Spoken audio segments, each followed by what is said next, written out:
Hola chicos, ¿cómo están? ¿Todo bien? Bueno, en esta primer clase, en este formato, vamos a hablar un poquito, vamos a arrancar con biología celular y molecular, hablando de lo que es la organización de los genomas, ¿sí?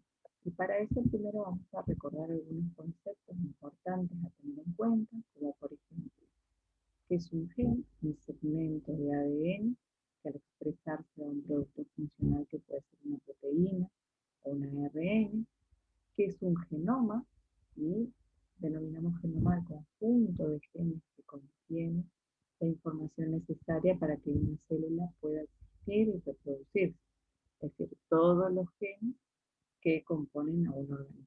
¿Sí? Y obviamente vamos a ir viendo a qué denominamos genoma y qué es lo que forma parte del genoma. Vamos a ver que hay regiones codificantes y no codificantes, ¿sí? Y a su vez se clasifican en otros tipos, ¿sí?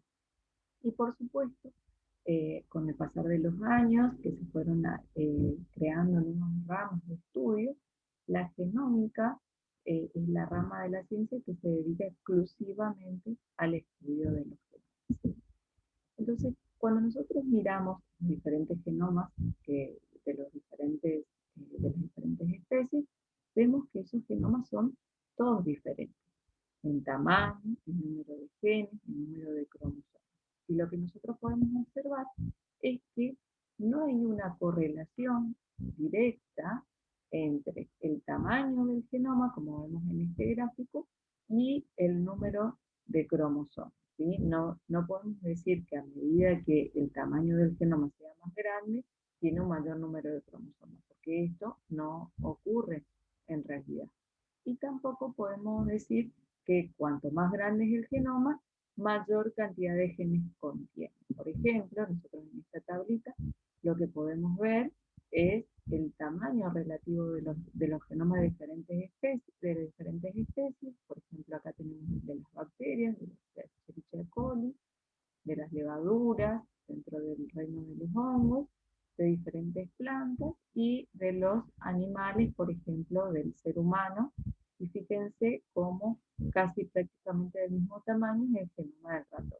Y esto no quiere decir que tengan la misma cantidad de genes ni la misma cantidad de cromosomas.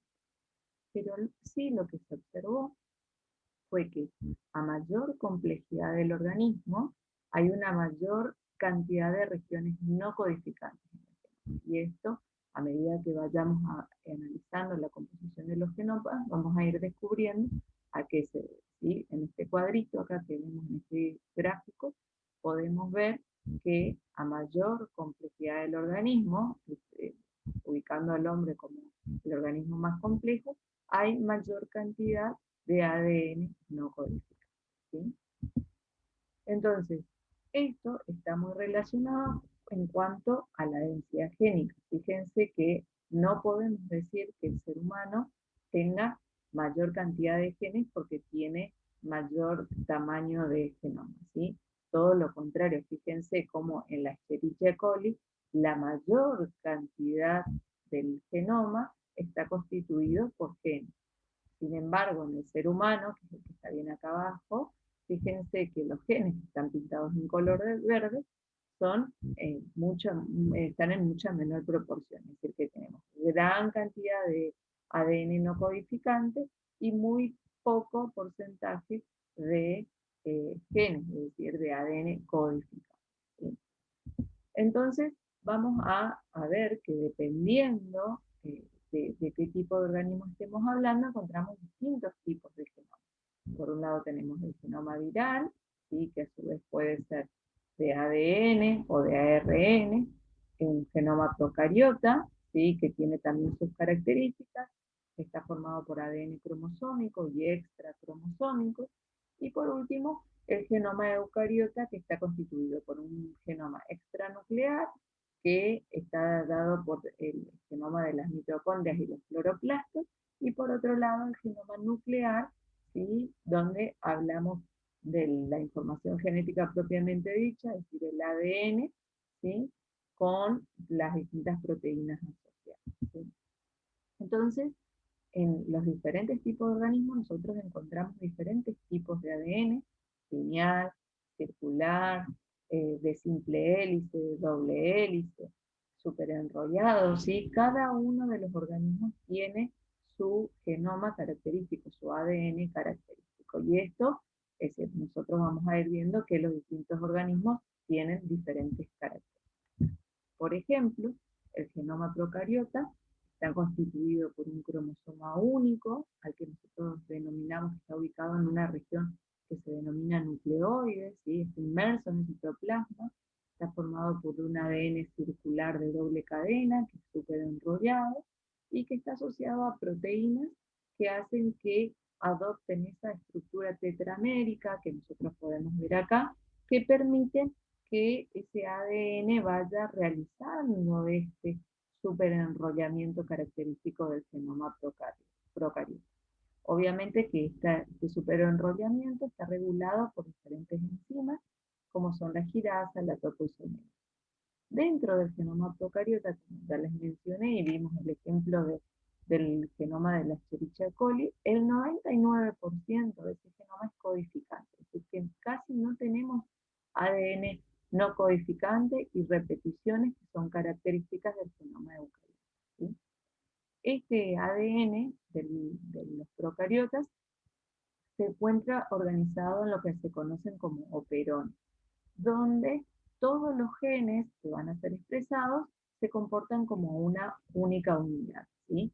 Y tienen esta estructura característica, ¿sí? Donde tienen un sitio que se denomina CAP, que promueve la unión de la polimerasa, un promotor a donde se une la polimerasa, y después tienen reguladores. Y por supuesto, a continuación aparecen los genes estructurales, es decir, los genes que se van a expresar como una unidad, ¿sí? Entonces, el genoma procariota tiene estas características que vamos a ver a continuación que los diferencian del genoma eucariota. Dentro del genoma eucariota, como yo les decía, se encuentra el ADN extranuclear, que es el genoma de las mitocondrias y los cloroplastos.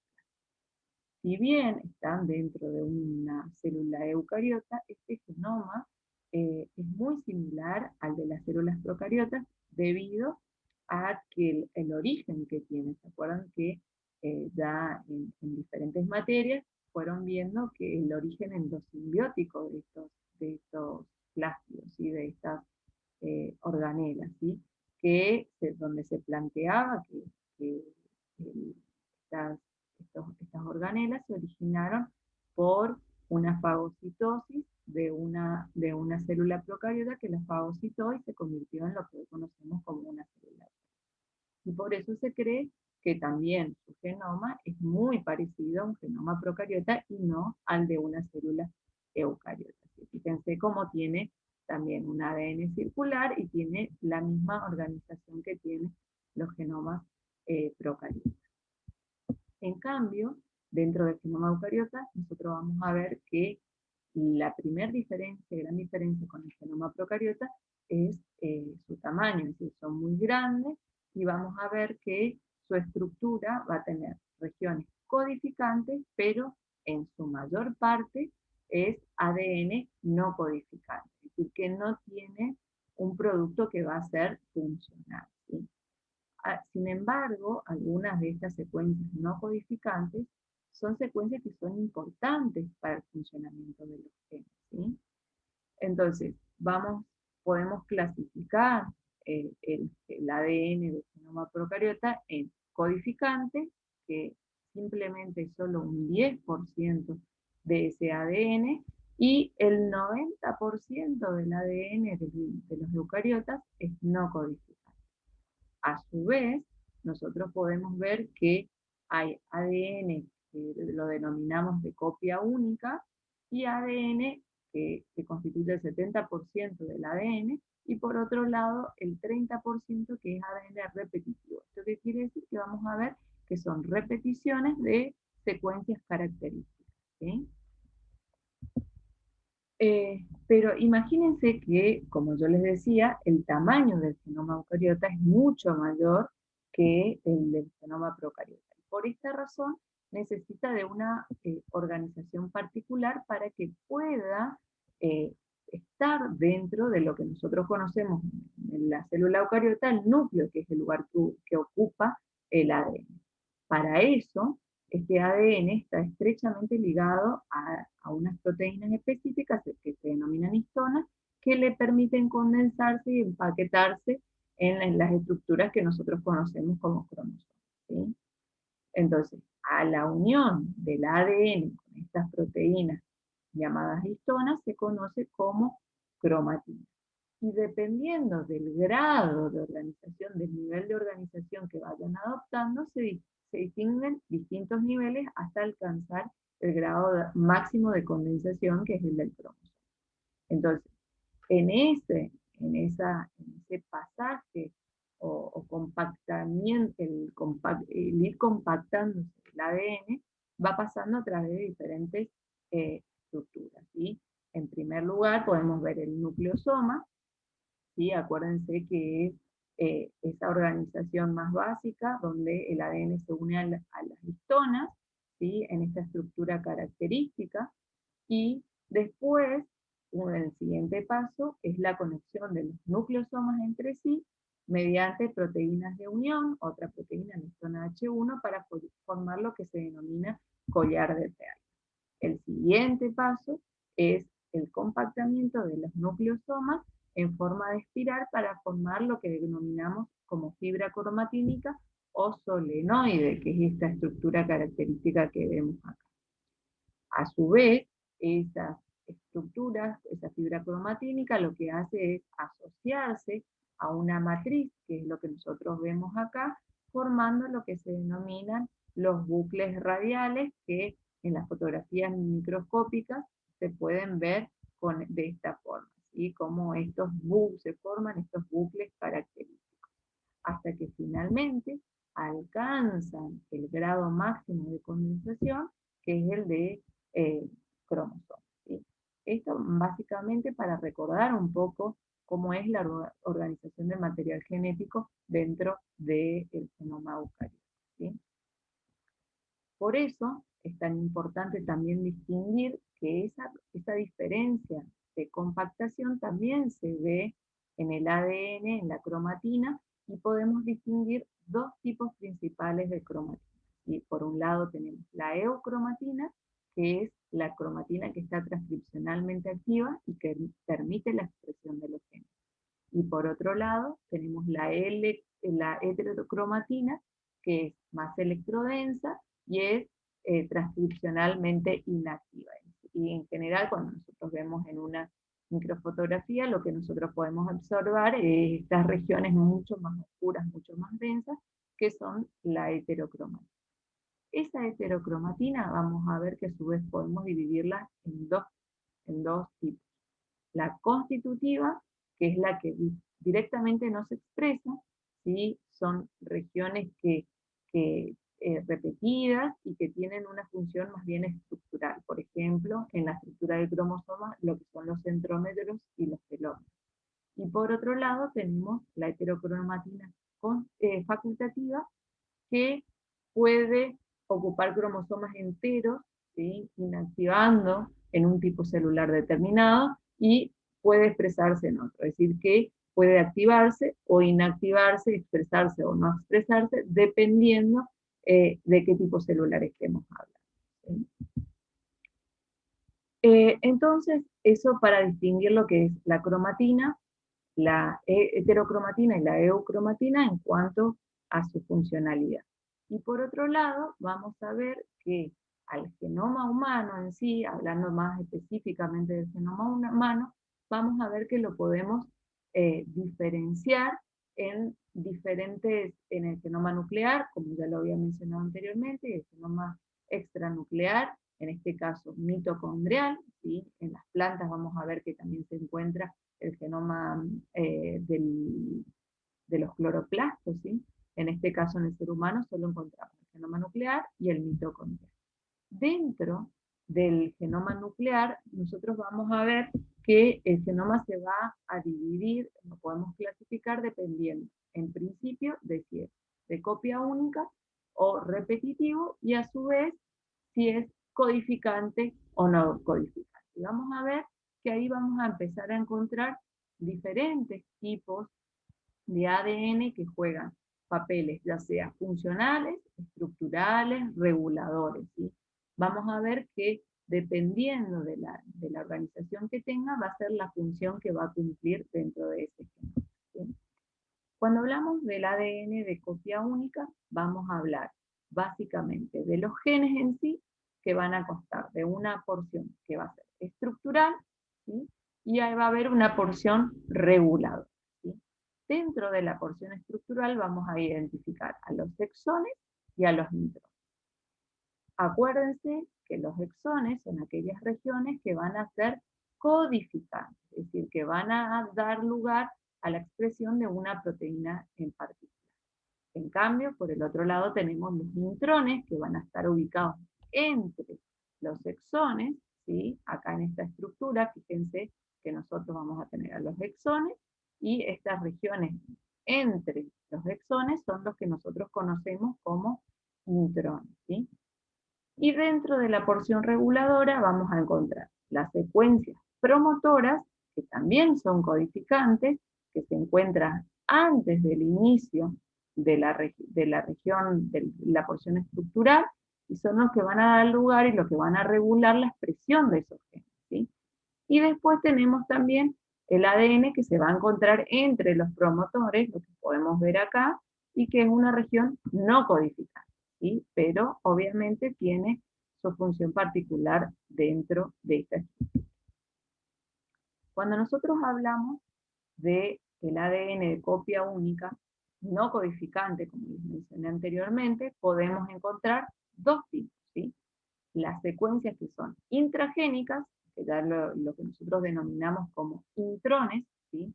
Son las secuencias de ADN de copia única no codificante que están entre los exones, y después tenemos las secuencias espaciadoras entre genes que están fuera de la región que va a codificar, ¿sí? Extragénica. ¿Está? Eso en cuanto a la región no codificada. Por otro lado, también podemos clasificar al ADN repetitivo, es decir, lo que mencionamos anteriormente es el ADN de copia única. Ahora, el ADN repetitivo, vamos a ver que son secuencias de ADN que se repiten muchas veces a lo largo del genoma y que pueden estar agrupadas o dispersas, ¿sí? Y de acuerdo a esa clasificación es el origen evolutivo que se plantea. Las secuencias que se encuentran agrupadas se cree que se originaron por errores en la replicación o recombinación génica y por eso se fueron repitiendo, ¿sí? Y se fueron quedando copias, repeticiones, unas al lado de otras. En cambio, el ADN disperso, repetitivo disperso, se cree que se dio origen a través de translocaciones o transposiciones cromosómicas que fueron haciendo copias en diferentes partes del genoma, dando origen a este ADN repetitivo disperso, ¿sí? Este ADN repetitivo, fíjense que lo podemos clasificar en dos grandes grupos dependiendo si es altamente repetitivo o medianamente repetitivo, ¿sí? El altamente repetitivo es aquel que se conoce como ADN satélite. Y del medianamente repetitivo son aquellos que se conocen como repeticiones en tándem o y los otros son los elementos transponibles, ¿sí? Son los conocidos como retrotransposos. Ahora vamos a ver algunos ejemplos de cada uno de ellos para que sepan cuál es la función que cumplen cada uno de ellos dentro del genoma humano, el genoma eucariota, ¿sí? Cuando nosotros hablamos del ADN repetitivo codificante, es decir, que va a dar origen a un producto proteico que va a ser funcional, en general está asociado a lo que se conocen como familias génicas, ¿sí?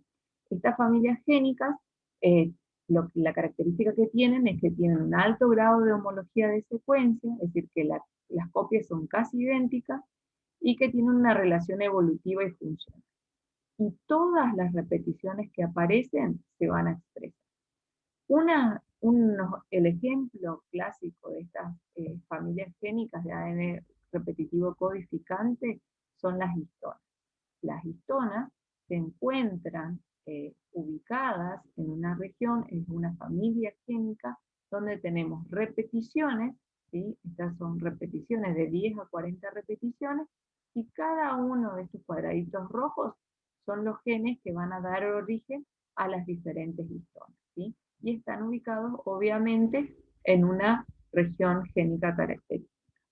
Otro ejemplo, ¿sí?, es el ARN ribosómico, que está formado por diferentes subunidades, también está formada por más de 50 repeticiones, ¿sí?, y se encuentran agrupadas en lo que se conoce como clúster o agrupaciones, ¿sí?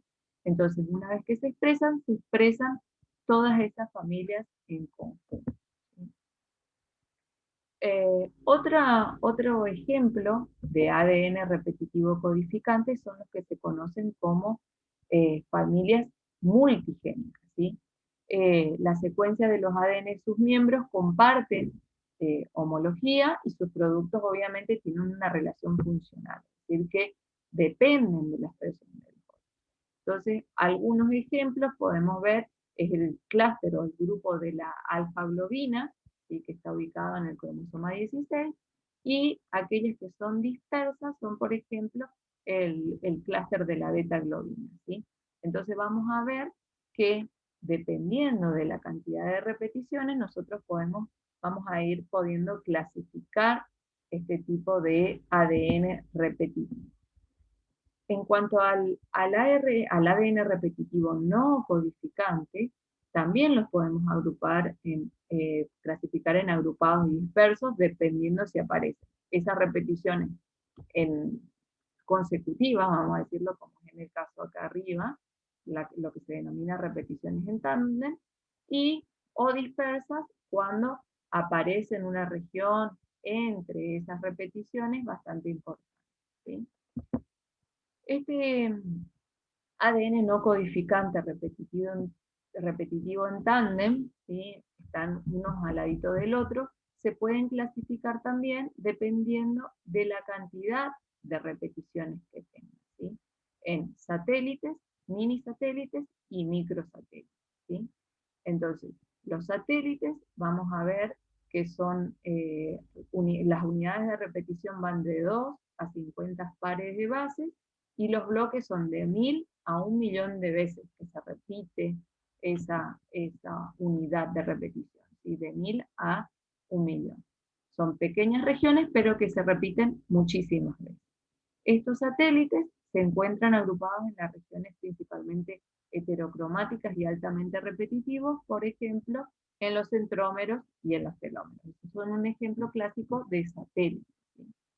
Los mini satélites, la unidad de repetición está formada por 10 a 65 pares de bases que se van a repetir de 100 a 1000 veces, ¿sí? Estos minisatélites se encuentran dispersos por todo el cromosoma y es moderadamente repetido. Y por último, tenemos los microsatélites, que la unidad de repetición es muy pequeña, ¿sí?, va de 2 a 6 pares de bases, y las repeticiones son menores a 50 veces, ¿sí? Estos microsatélites, como son pocas repeticiones, se encuentran dispersos por todo el genoma y es también moderadamente repetitivo, ¿sí? Es decir, que los satélites son los que se ubican en posiciones específicas que son las regiones heterocromáticas, como son el centrómero y los telómeros del cromosoma. Y por otro lado, tenemos al ADN no codificante repetitivo disperso, ¿sí? Acá tenemos dos grandes grupos, ¿sí?, los INE y los LINE, ¿sí? Que es de la traducción del inglés, que habla de elementos dispersos cortos. Es decir, que la unidad de repetición, fíjense que son de 100 a 500 pares de base, y el número de repeticiones dispersas es variable. Es decir, tiene una región bastante pequeña que se repite, pero que se encuentra dispersa a lo largo del el genoma, ¿sí? El ejemplo es la familia ALU de la endonucleasa, es un ejemplo de este tipo de ADN no codificante disperso, ¿sí? Y por otro lado, las líneas son elementos dispersos largos, que quiere decir que en lugar de tener 100 a 500 pares de base, tiene miles de pares de bases en esa unidad de repetición, y las veces que se repiten también es mucho mayor, ¿sí? Un ejemplo de este tipo de ADN, de este grupo de ADN no codificante repetitivo disperso, es la familia L1, ¿sí? Entonces, lo que nosotros podemos ir viendo es que dependiendo si se trata de un ADN codificante, no codificante, repetitivo, en tándem, disperso, va a ser la posición del cromosoma que va a ocupar y la función que van a tener estos diferentes tipos de ADN. Ese ADN no codificante, repetitivo disperso, como les decía, se pudo haber originado de diferentes maneras, lo que les mencionaba anteriormente. Es lo que se conoce como elementos transponibles, es decir, que de algunas son secuencias de ADN capaces de cambiar de posición por sí mismas. Y existen dos grandes grupos, lo que se denominan retrotransposones, que son las secuencias de ADN que son capaces de copiar esa información y pegarla en alguna otra parte del genoma. ¿Cómo lo hacen? Utilizando, transformando ese ADN en ARN y a través de la utilización de una transcriptasa reversa lo vuelven a transformar en ADN para que se pueda insertar en otra parte del genoma. Y por otro lado tenemos los transposones de ADN que pueden transponerse, es decir, hacer copias. Lo que hacen es cortar y pegar en distintas partes del genoma, ¿sí? Entonces, esas repeticiones empiezan a aparecer en diferentes partes del genoma. Si nosotros hacemos un resumen de lo que yo les estuve mencionando acerca de los diferentes tipos de ADN que existen en el genoma eucariota, vamos a ver que la región codificante propiamente dicha es un porcentaje muy pequeño del genoma. ¿Sí? Fíjense que esta porcioncita roja es la región que es capaz de codificar para una proteína. Y por otro lado tenemos los intrones, que es una región no codificante, pero que forma parte de la región estructural que nosotros conocemos como gen. Cuando nosotros hablamos de secuencia única, también tenemos el ADN que es no repetitivo, que se encuentra ubicado entre los intrones y entre los genes reguladores, y que yo les mencionaba, que van a cumplir una función no solo estructural, sino también funcional. Y el 50% del genoma es repetitivo, y lo podemos clasificar en los tipos que yo les dije, ¿sí? Satélite, minisatélite, microsatélite, lines o cines, ¿sí? Dependiendo de la cantidad de repeticiones que tenga. Entonces, cuando nosotros observamos, por ejemplo, un segmento del cromosoma humano, fíjense cómo están distribuidos estos elementos que yo les estoy mencionando, ¿sí? Fíjense acá, podemos ver los exones en rosa, casi rojo, ¿sí? Estos son los exones, las regiones que van a codificar para una proteína. El rosa son los intrones, aparecen algunos pseudogenes que son regiones repetitivas, ¿se acuerdan? En tándem, los lines en celeste, los verdes, los cines, los transposones de ADN en gris, ¿sí? Fíjense, más que nada este gráfico, lo que yo quiero que ustedes observen, es la pequeña cantidad de ADN que es la que realmente va a codificar para una proteína, ¿sí? Entonces, si nosotros miramos, hacemos una comparación de lo que es el genoma procariota versus el genoma eucariota, vamos a ver que las diferencias principales se basan en que el genoma procariota tiene una organización compacta, hay un poco espacio entre los genes, es decir, que los genes están prácticamente uno al lado del otro. La información adicional que nosotros vemos en las regiones no codificantes de un genoma eucariota se encuentran en los plásmidos.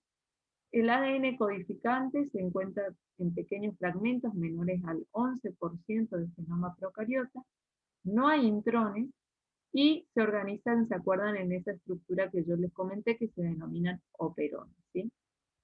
En cambio, el genoma eucariota está compuesto por 2 o más moléculas de ADN lineal, que es lo que nosotros conocemos con esa organización estructural que denominamos cromosoma. La organización es mucho menos compacta y tiene mucha mayor cantidad de ADN repetitivo, que acuérdense que pueden ser dispersos, en tándem, y que además presentan intrones, ¿sí? Acuérdense que prácticamente el 90% del genoma eucariota es no codificante y solo un 10% es codificante, ¿sí? Otra diferencia importante entre el genoma eucariota y básicamente no el genoma, sino la célula procariota y la célula eucariota es la presencia del núcleo. Es decir, el genoma eucariota se encuentra ubicado dentro de una estructura que nosotros denominamos núcleo celular. ¿Qué características tiene este núcleo? Vamos a ver que el componente más notorio y evidente de la célula.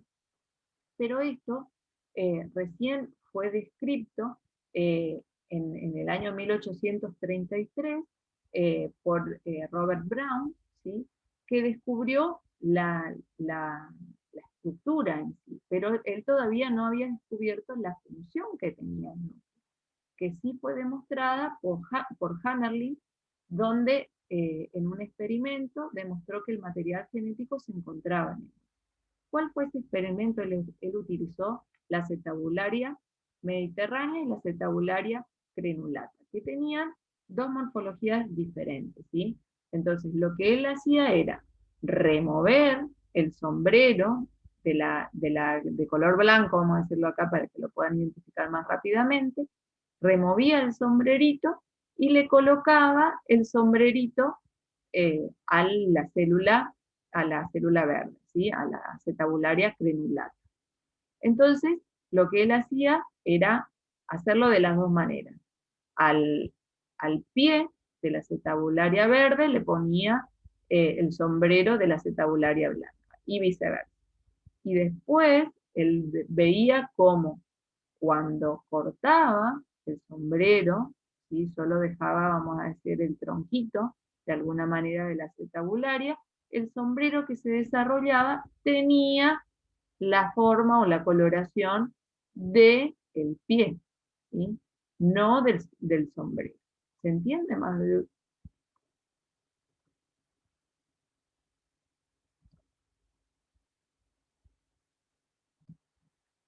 Entonces, con este experimento, Hammerling demostró que el material genético se encontraba en el núcleo, ¿sí? Que estaba ubicado en el pie de la acetabularia. Y ese núcleo se encontraba ubicado en el pie. Por esa razón, el sombrero que se desarrollaba una vez que eran cortados esos sombreros era la forma y el color del, del pie, ¿sí? Donde se ubicaba el núcleo de la célula, ¿sí? Otro experimento que fue importante para el descubrimiento de la función del núcleo celular era el experimento de Gurdon, ¿sí? de Gordon, que trabajó con la especie de rana, de una rana, la Xenopus levis, eh, con dos linajes diferentes, el linaje silvestre, que era de color verde, y el linaje albino, que obviamente era de color blanco. ¿Qué es lo que hizo él? Él extrajo los ovocitos del Xenopus levis de la línea silvestre, ¿sí?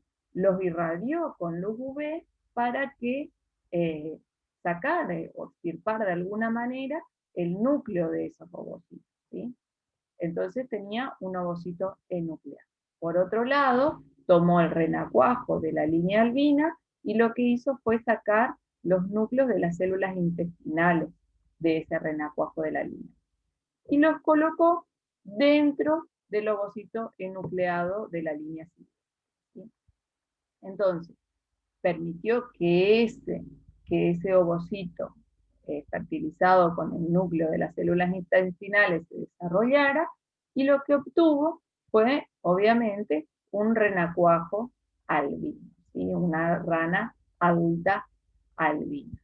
Con este experimento, obviamente, lo que él demostró es que la información genética para el organismo completo se encuentra ubicado en el núcleo de la célula y no en el citoplasma, ¿sí? Entonces, este núcleo que descubrieron que era la organela que contenía la información genética, era una organela membranosa que se encuentra únicamente en las células eucariotas y que ocupa el 10% del volumen total de las células, ¿sí?